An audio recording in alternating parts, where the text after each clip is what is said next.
Salut à tous et une fois de plus et bienvenue dans notre chaîne.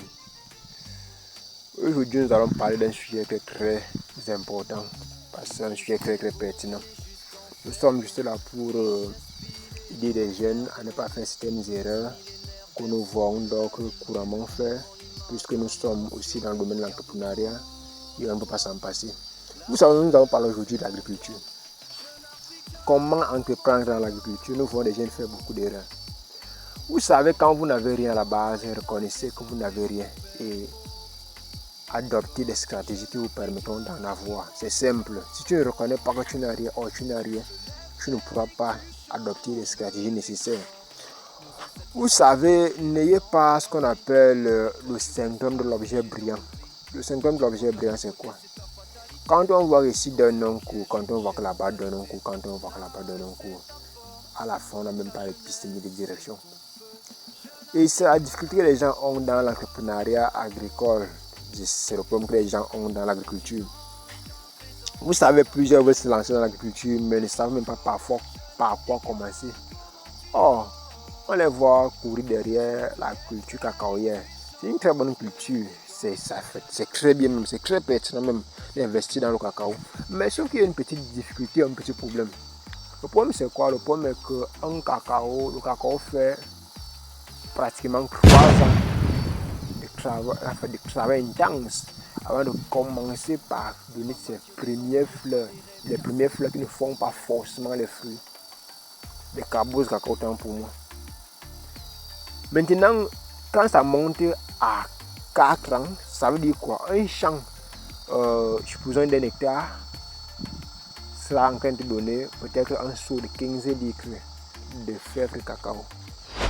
En 4 ans.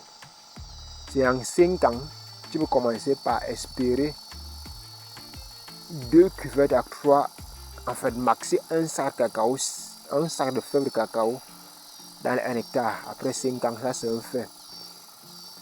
Mais la question qu'on se pose, c'est que maintenant, si nous n'avons pas de sources de revenus pour directement entrer dans cette culture, qui est la culture cacaoyère, comment est-ce qu'on va s'y prendre? C'est ça la chose, c'est ça la question, les amis. Voilà, c'est pour ça que donc commencent, ils font avec les petits moyens qu'ils ont. Ils entrent avec toute la rage, ils font pap, ils cultivent, parfois ça refend encore parce que pour défricher l'année suivante ou bien pour entretenir le champ l'année suivante, ils n'ont pas de moyens, ça meurt. Voilà qu'ils ont gaspillé tout le petit fonds qu'ils avaient. Ils ont ça. Mais comment faire pour entrer dans l'agriculture? Sans vous mentir, n'entrez jamais dans l'agriculture par des cultures qui durent. C'est un secret que je vous donne. C'est rare de voir celui qui peut vous donner ce genre de secret. Je vous donne ce genre de secret parce que j'ai déjà vu des personnes entreprendre l'agriculture cacaoyère et je suis une personne qui entreprend dans l'agriculture, dans la culture cacaoyère. Si tu viens entrer dans la culture cacaoyère et que tu n'as pas de mots là-bas, tu ne pourras pas t'en sortir. Pourquoi? L'entretien des champs, ainsi de suite, tu ne pourras pas défricher 3 hectares toi seul. Tu ne pourras pas défricher, bien entretenir 5 hectares toi seul, il va te falloir des moyens. Voilà pourquoi on n'entre pas directement dans la culture cacaoyère. On entre dans l'agriculture quand on n'a pas de moyens, pas des cultures maraîchères. Les cultures maraîchères sont des cultures parties généralement d'1 mois et demi à 3 mois en fait, d'intervalle. Ça veut dire quoi? Je vais prendre le cas de la tomate. Quel est directement entrer, mon frère, étudier d'abord comment se cultive une tomate. Tu sais que de janvier à tel mois, je peux cultiver la tomate, de tel mois à tel mois, je peux cultiver la tomate. Je peux cultiver la tomate 2 fois par an. Si je fais l'évaluation de mes situations, est-ce qu'il peut avoir peut-être 2 millions? Est-ce qu'il peut avoir 3 millions? Maintenant, tu te sais, prenons même la base sur 1 million. Tu peux cultiver ta tomate jusqu'à tu as 1 million. Tu prends maintenant ton argent. Tu sais que automatiquement pour défricher 1 hectare de terrain, il faut dépenser 30 000. Le 30 000 ont défriché peut-être 1 hectare et tu peux défricher 5 hectares avec la culture maraîchère. Tu peux maintenant entretenir en parallèle ton champ de cacao et cultiver proprement dit ta tomate. Or, tu as investi les revenus de la tomate dans le cacao. Ça veut dire quoi? Les revenus de la tomate te permettront de vivre, de prendre soin de ta petite vie. Si tu es déjà marié, on ne sait jamais, ainsi de suite. Tu vis, mais juste en développant le business, que d'entrer directement dans ce même business et tu ne sais pas. Et tomber après, sans rien réaliser, là tu commences à mener une vie où tu n'as pas de sens, tu es en haut, tu es en bas, tu es devant, tu es derrière, là ça fait ta vie n'a plus de sens et je sais de quoi est-ce que je suis en train de parler. Tu peux encore entreprendre, tu peux encore faire dans la pastèque. La pastèque c'est quoi? Il y a des pastèques qui partent à 1 mois et demi parce que tu récoltes des huiles, bien sûr. Il y a des pastèques à 1 mois, peut-être que 20 jours, tu récoltes, tu suces déjà. Donc, pour les 2 mois, tu vends ta pastèque. Vous voyez, la pastèque, tu peux faire un projet, même si c'est un projet dont tu peux vraiment, tu peux tenir à main toi seul, un projet dont tu peux t'en sortir dessus. C'est un projet, tu peux faire un projet qui part à plus de 500 000 d'intérêt, à plus de 1 million.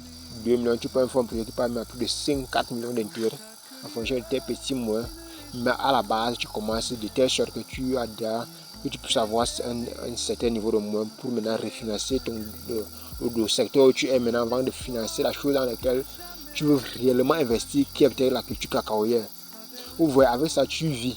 Donc, s'il y a même échec, tu revois visiblement ton échec à une durée de 3 mois. Là, tu peux déjà ajuster, faire autre chose. Il y a le piment, les condiments, il y a une panoplie de choses. N'hésitez pas d'abord à entrer dans ces choses-là, petit à petit, maintenant, en pompant vos bénéfices dans votre champ de cacao. En pompant vos bénéfices dans votre champ de cacao. Comme ça, vous allez vous en sortir dans ce domaine. Si vous entrez directement dans le domaine et que vous n'avez pas, si vous entrez directement dans la culture cacaoyère, par exemple, et que vous n'avez pas les moyens nécessaires à la base, pour vous permettre de tenir pendant les 4 à 5 ans dont vous allez débuter à faire réellement des récoltes, vous ne pourriez pas vous en sortir. Sans vous mentir, ça c'est un secret. Et si vous avez des questions à poser à propos, n'hésitez pas à me poser toutes vos questions. Je suis disponible à répondre à toutes vos questions.